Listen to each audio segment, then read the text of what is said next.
Making strawberry mint water for the kiddos today. First, I'm going to harvest some fresh strawberries and some mint from our garden.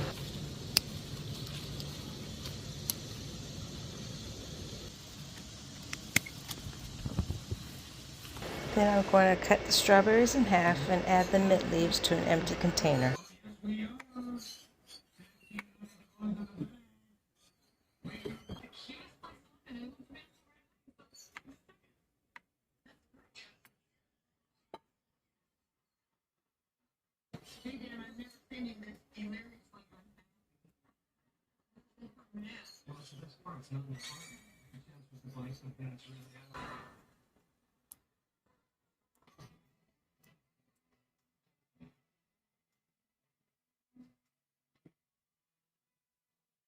Time to fill her up.